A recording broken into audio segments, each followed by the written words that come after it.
Friendship is a nice thing, Kangaroo. It's worth trying to save yours and Evie Dell's.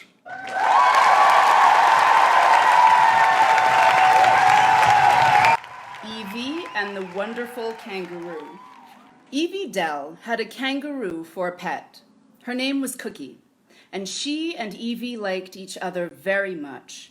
When the Dells first got her, the people in the small California town where they lived were surprised at such a pet, but they soon got used to it, and they were always interested in her because she was a wonderful, remarkable kangaroo. Cookie had once been a zoo kangaroo and had learned many things from people because she had seen and heard so many every day. The Dells had bought her when the town had to give up its zoo. They saw right away that she was unusually friendly and smart.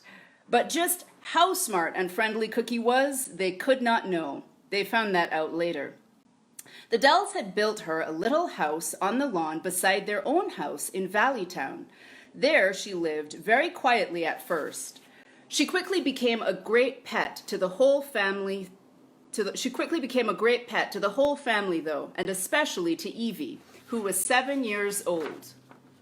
Evie used to peek into Cookie's house sometimes, and she was surprised how neat and orderly she always kept it. Cookie liked Evie and often played ball or other games with her. Sometimes Cookie went with Evie to play with other children in the neighborhood. She even went to the nearby store with Evie when she had to shop for her mother. Usually Evie let her hold the money because Cookie never lost things. The kangaroo kept the coins in the handy private pocket she had in her front. Once, when Mrs. Dell was in a store with them, Cookie made it clear that she wanted a lace-edged handkerchief that lay on the counter. So Mrs. Dell bought it and gave it to her. After that, Cookie always wore it tucked into her private pocket with the lace edge showing. One summer evening, when it was nearly dinner time, Evie and Cookie came home together from a neighbor's. They had brought back some roller skates Evie had left there the day before. They went right to the kitchen where Mrs. Dell was cooking dinner. "Bring the dinner chairs up to the table, please," she called to Evie. "Dinner will be ready in a minute." While Evie went to the dining room to do that, Mrs. Dell gave Cookie her supper, which was a large bowl full of crisp lettuce and cabbage leaves. Cookie preferred this to any other kind of dinner, and she bowed her thanks and took the bowl out to the back porch and began to eat. The Dells went into the dining room and sat down at the table. As Daddy began putting slices of baked ham and potatoes on the plate, Mother said, "Grandma Ware telephoned today. She said she had baked a lovely layer cake with coconut frosting for Grandpa's birthday, which is tomorrow, as you know. She said she wished we could come over and spend the afternoon and eat cake and celebrate Grandpa's birthday with them." "Let's do!" Evie cried. "We could go early in the morning and stay all day." "Daddy can't go, of course," Mother said. "He has to go to work as usual, and I can't go either because I promised Daddy I'd help him in the office." Evie asked, "Can I go alone, please?" "Oh, no," Mother said. "It's too long a walk for that." Daddy said, Of course you can't go alone, Evie. After all, you're just 7. Evie said, "But Grandpa will be so disappointed if none of us goes to see him on his birthday, and so will Grandma." Mother said, "It's a good thing we sent Grandpa his birthday present by mail. Now it won't matter so much if none of us can go." "But I love Grandpa, and I like coconut layer cake," Evie put in. I know, said Daddy, and I'm sorry, Evie, but it can't be helped. "Oh, Daddy!" Evie wailed. There came a loud plop, plop, plop from the back porch. It was Cookie, of course, pounding with her tail the way she did when she wanted them to pay attention to her.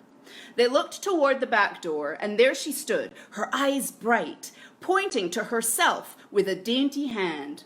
Why, look, Daddy said. Cookie means that she can take Evie to Grandma and Grandpa Ware's. "Of course," Mother said. Why didn't we think of that ourselves? I don't know of anyone I trust more than Cookie. She's smart and strong, and she's Evie's friend. She'll take care of Evie." Evie was delighted. "Then I can go," she cried, smiling at Cookie. "Oh, Cookie, we'll have fun." And she said to her mother, "I hope Cookie stays with me all the rest of my life. She's such a wonderful kangaroo." After dinner, Mother went to telephone Grandpa and Grandma that Evie and Cookie were coming tomorrow. The next morning, Evie dressed in her fresh blue cotton dress. She put on a pink sweater as the spring morning was cool, and she gathered a few things she wanted to take along to play with. She took her favorite blue-eyed doll, June, and her doll suitcase with some little clothes in it. She took her bubble pipe just in case she might want to make some soap bubbles. And she took her small blue and white umbrella. "Well," said Daddy, watching her come down the stairs, "you surely won't need all those things just for a day's visit at Grandma's and Grandpa's." But Evie wanted to take the things along, and Daddy said, "All right." Mother made up a small snack for Evie and Cookie. She knew they would like to have just a little picnic somewhere along the way before they got to Grandma's for lunch. Cookie brushed herself to make herself neat. She put her favorite rubber ball in her pocket on her front and tucked in her lace-trimmed handkerchief so that it just showed at the edge. Then, at 8:30, Evie and Cookie were ready. They said goodbye to Daddy and Mother, who were leaving the house to go in the other direction in the car, and they set off northward. They walked for 2 blocks, stopping briefly as people they passed said hello to them. Then they turned east. Cookie sometimes took long leaps because that was the most comfortable way for a kangaroo to go on so long a trip. But after each leap, she waited for Evie as usual. They went along the tree-shaded street for a while, and then came to a part where there were no trees at all, only wide green lawns. The sun, which was rising higher and higher in the sky, became so warm that Evie said she had to take off her sweater. When they stopped to do that, they stayed a little while, sitting in the grass at the edge of the lawn. Then some children they knew came along and talked with them. Soon Evie and Cookie went on, however. They had walked quite a way when Cookie noticed that Evie didn't have her sweater with her. Cookie whacked the sidewalk with her strong, hard tail. Plop, plop, plop. But Evie was thinking of other things and didn't know what Cookie meant. So Cookie herself turned and went leaping back to the place where they had sat on the lawn. Evie leaned against a tree beside the walk and waited. In a minute, Cookie came bounding back with the sweater. "Oh, thank you," Evie cried. "How did I forget my sweater?" Cookie shrugged her shoulders. They had gone another block when Evie said, "Oh, Cookie, where's my umbrella?" Cookie looked at her and saw that she truly didn't have her little umbrella. So she and Evie went back together to the tree against which Evie had leaned a little while before, and there stood her little blue and white umbrella. Cookie took it and hung it over her own arm by its cord loop. "I guess this is one of my forgetting days," Evie said. "I wish it wasn't. We want to hurry and get to Grandpa and Grandma's." Cookie nodded her head, and she pounded the sidewalk hard with her tail to show she agreed. But it really sounded as though she were getting a little impatient. It worried Evie. As they went on once more, she thought, maybe Cookie would feel better again if we stopped and ate our lunch about now. So she started to look for a nice place to sit down. By and by, they came to a brook. There was a bridge for cars and people to go over. Below, there were green, grassy banks along the water's edge. Evie said, "Look, Cookie, isn't this a nice place? Let's stop and have our picnic here." Cookie liked the idea, and so they went down and put all their things on the grassy bank and made themselves comfortable. Evie took off her sandals and pink socks and waited, and Cookie, of course, came in too. After a few minutes, they stopped playing in the brook and sat in the grass on the bank and unwrapped Evie's sandwiches and Cookie's lettuce. They were just beginning to eat when a truck came along. It was about to cross the bridge when the driver saw Evie and Cookie. He swung his truck to the side of the road and stopped it. He leaned far out and looked more carefully. "Well, well," he cried, "as I live, it's a kangaroo." Cookie smiled and bobbed her head at him. Evie told him, "Yes, she's our pet kangaroo, Cookie. Everybody around here is used to her." "I'm not from around here," the man said, "and seeing a kangaroo is a real treat for me. Do you mind if I stop with you a minute? I'd like to chat with Cookie." "Of course," said Evie. Again, Cookie nodded vigorously. "Thank you," said the man. "I'm an Australian, you see, and I haven't talked to a kangaroo since I left the country 5 years ago. Just looking at this one makes me feel homesick. My, a kangaroo from my home." He backed his car off the bridge and parked it at the side of the road and leaned out and talked to Evie and Cookie. Evie offered him one of her sandwiches and Cookie offered him some lettuce, but he wouldn't take any. He just wanted to talk. He told Cookie where he used to live in Australia and how much he liked it there. He talked about the many kangaroos he used to see far out in the wild country, and he told about the towns and cities and the people there. Cookie kept nodding her head and looking pleased and interested. After a while, the man from Australia said, "Well, I'll have to be going now. It's been nice talking to you over good old times, Cookie. Goodbye, miss." Cookie and Evie went up the bank and stood at the edge of the road and waved as he drove by. Cookie's big eyes were bright, and she almost looked as though she were smiling. Evie said, "You certainly like that man from Australia, don't you, Cookie?" Cookie nodded her head vigorously. Evie said, "He's a very nice man." It was lovely there by the brook, and they would have liked to stay longer, but even more they wanted to get to Grandpa's and Grandma's. So Cookie went in the water just once more and got her feet and tail good and wet and cool. Then they gathered their things together and went out into the road and over the bridge eastward, the same way the truck had gone. Evie looked at Cookie's feet and tail. All along them the dust of the road was mixing with the water and making a fine mud. She pointed it out to Cookie, and Cookie shook her feet a little, but then walked on, shrugging her narrow shoulders. They hadn't gone far when Evie stopped and said, "Oh, Cookie, I left my pink socks behind." Cookie looked really disgusted. She had made a fine long jump forward, but she came back again. She plopped her tail hard on the ground, as she often did when she was cross, and she had a little frown on her forehead. But there was nothing else to do. She and Evie had to go back and get the socks. After that, nothing more happened for a while, and they came to Sun Pond Park with all its tall trees, its lawns and benches. Across the road there was a small shopping center. Nearest the corner stood a stationery store, then the grocery store and a post office substation and a bank. And about a block further there stood a small restaurant.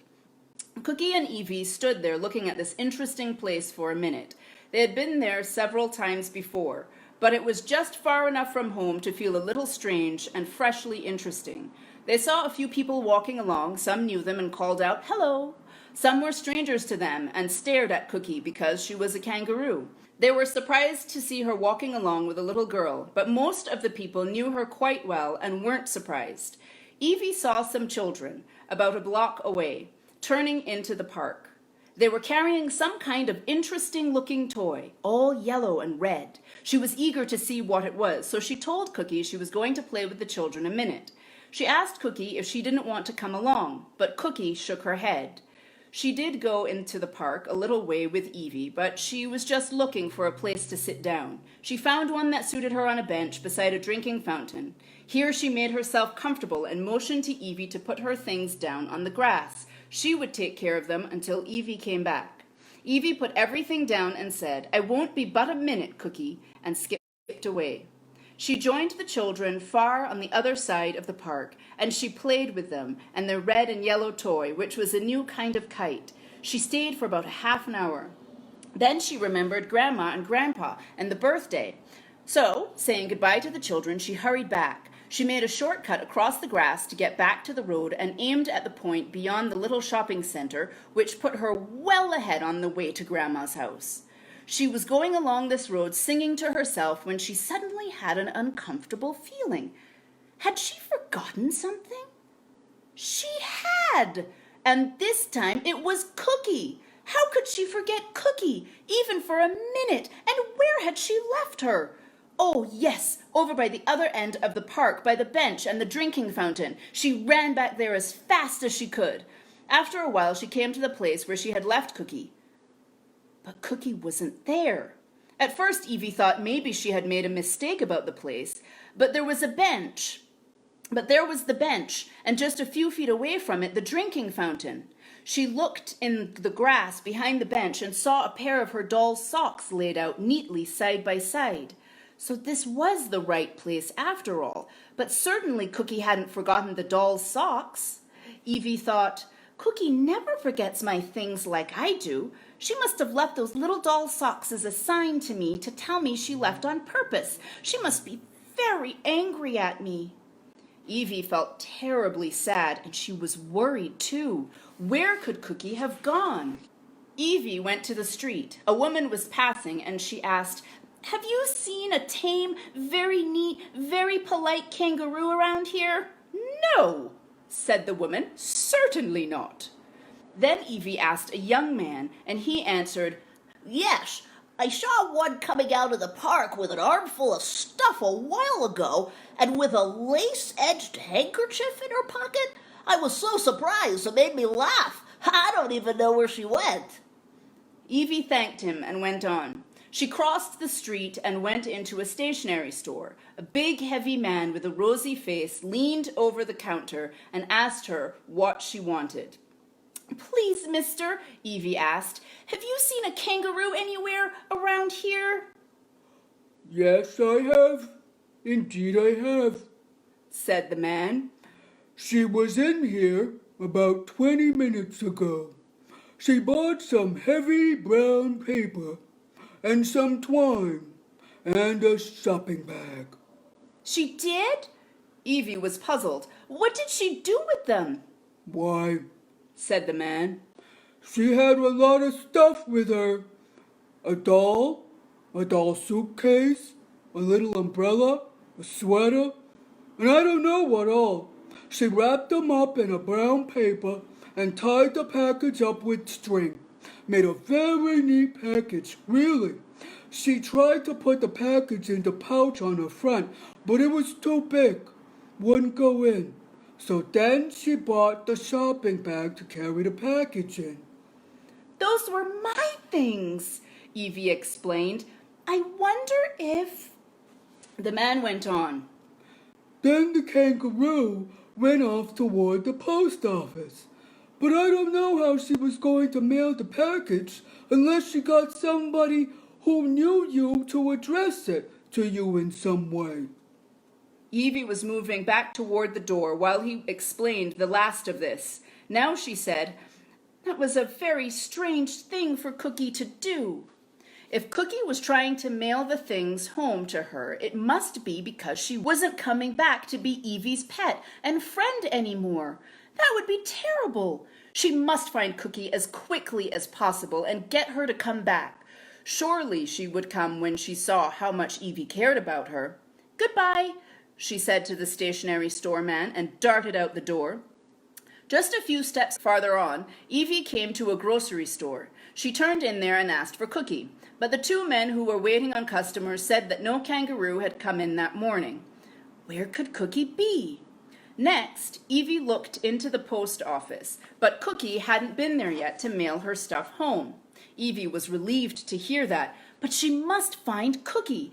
She hurried on to the restaurant half a block away. As soon as she stepped up to the screen door, she saw Cookie inside.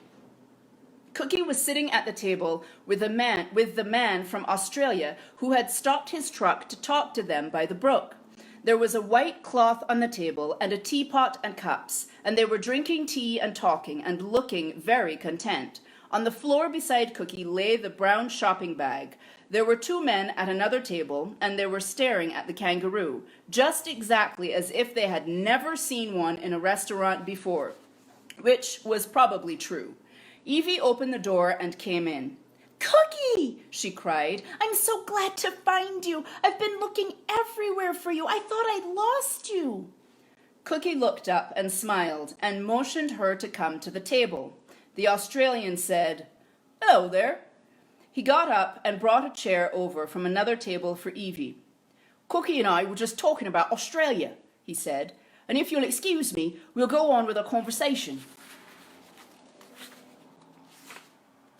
Evie nodded solemnly, and the man turned back to the kangaroo.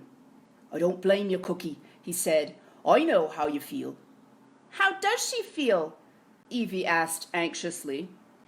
"She feels even the best friendship there is gets kind of stretched and yanked out of shape if one friend always makes a lot of trouble by forgetting things, leaving things behind.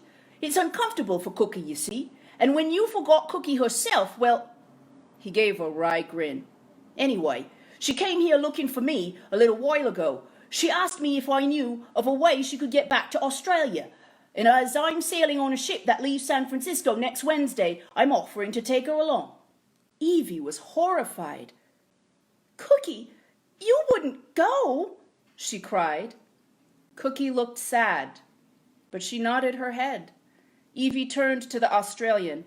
"But Cookie does still like me, doesn't she?" Before he could answer, Cookie nodded vigorously, and then the Australian said, "Oh, very much."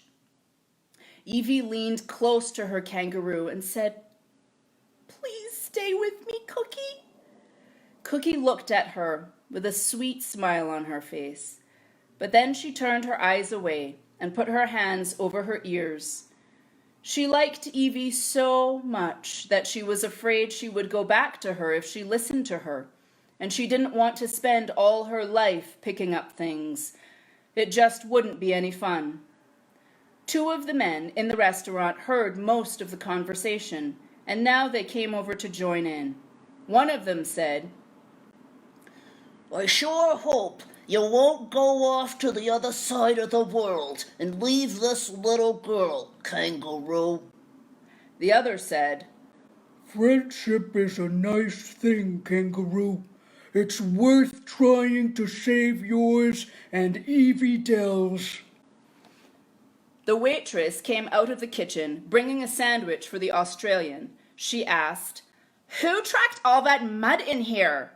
and pointed to the big marks on the floor, which Cookie's feet and tail had made. Cookie looked embarrassed. The waitress did not notice that and went on, "What's all this talk about the kangaroo leaving? Of course you can't leave your friend Evie, Cookie." The Australian bit into his sandwich. Cookie shrugged her shoulders and looked sad. Then the Australian said, "You people don't understand kangaroos. You can't just tell Cookie what to do. You've got to make a plan." "A plan?" Evie asked. "What kind of plan?" "Why, a plan that will make things more comfortable for Cookie, of course," said the Australian. "I still want to know," the waitress said, "who muddied the floor?" Cookie hung her head, and the waitress went off about her work with a knowing smile. "I won't make a fuss, no matter who it was," she flung back. "But if it's the kangaroo, all I've got to say is she needn't be so cross about Evie's forgetting things." Cookie looked at her, with her big eyes bright, and nodded her head. At first she nodded slowly, and then more and more vigorously. She seemed to have an idea, and she looked very pleased. Suddenly she got off her chair and picked up the shopping bag, and took the package out. Everyone watched her to see why she was doing this. Cookie pointed to her pouch, in which she was carrying a number of articles. She pointed to Evie and patted her front to show that Evie had no pouch. She shook her head sadly. Then, with a plop, plop, plop of her tail and a happy expression on her face that looked like someone who was saying, "I've got a plan," she hung the strap of the shopping bag around Evie's neck. The bag hung over Evie's front, making just about as convenient a pouch as Cookie herself had. Now Evie could carry all her things in there. Everyone was pleased at Cookie's gift to Evie. "That's it," said the Australian, slapping his knee. "Why didn't I think of that?" the waitress exclaimed. "A fine idea," said one of the men. "I think that's what Evie needs, and I'll say Cookie is a fair and square."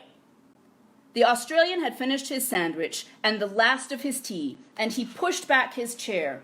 Cookie put down the money for her part of the tea. She hopped off her chair and motioned to Evie to come. Evie picked up the brown paper package and unwrapped it and put her doll, June, her small umbrella, sweater, bubble pipe, and doll suitcase in her own shopping bag pouch. Then she and Cookie started to leave. "Goodbye, goodbye," they said to everybody, and to the Australian particularly. "Thank you for not taking Cookie away," Evie told him. "It was a pleasure," he said, "though, of course, I'm sorry not to have her company on my voyage next Wednesday." He, too, paid the waitress for his tea, and then he put on his cap and went ahead of Evie and Cookie and held the screen door open for them. "Good wishes," he said, and whistling gaily went to his truck and drove away. Evie and Cookie were out on the sidewalk when the waitress came running after them. "Here, wait a minute," she cried. "I've got a present for Cookie." And she handed the kangaroo a rather new coconut mat that had been lying before on the front door. Cookie was delighted. She gave the waitress a broad smile and tucked the mat under her arm. Then she plopped her tail enthusiastically. "She's saying thank you," Evie explained. Everyone said goodbye once more. Evie and Cookie, feeling fine, started back toward the road they had left more than an hour ago. Evie looked at the clock over the bank as they passed. It was 10:15. She said, "Oh, Cookie, Grandma and Grandpa will be looking for us. They'll wonder what happened to us. We better hurry." Cookie plopped the ground with her strong tail to show that she agreed and that she was going to hurry. She made 2 extra long hops and then waited. Evie hurried after her. Evie's new pouch suited her just fine, and she marched along singing a little tune and bumping her knees against the full bag, making a nice rhythm. They were soon out in the open country. They passed a big truck garden on one side and an orchard on the other. After the next curve in the road, they came to Grandma and Grandpa's house. Grandma and Grandpa were on the front lawn waiting for them. Grandma called out, "Look, Grandpa!" She hurried to meet them. "At last they're here," she went on. "Evie and her wonderful kangaroo." "It's fine to see you, Evie," Grandpa said. "And you too, Cookie. But what kept you so long on the road?" Evie explained just a little. Then she started to go inside. But Cookie stopped and laid the coconut mat down before the door and wiped her feet and tail, which were a little muddy and dusty. "Look at Cookie wiping her feet," Evie said to Grandma and Grandpa. "Oh, how neat," said Grandma. Cookie grinned happily. "Well, I never," Grandpa explained. "No, I really never saw such a smart, wonderful kangaroo in all my life." Cookie picked up her mat and shook it out, and they all went indoors. In the bedroom, Evie put down her shopping bag with all the things in it, and Cookie put her mat right beside it so she wouldn't forget it when she went home later on. Grandma gave them a cool drink of orangeade to freshen them up after their long walk, and then they all went outdoors again so that they could visit each other, and so that Evie and Cookie could play on the lawn. At lunchtime, they celebrated Grandpa's birthday and ate the coconut layer cake. All but Cookie, who preferred leaves, of course. You could trace out these four fingers. This is a 4-fingered frog. That's what I'm teaching you here now. 4-fingered frog. Hey, boys and girls,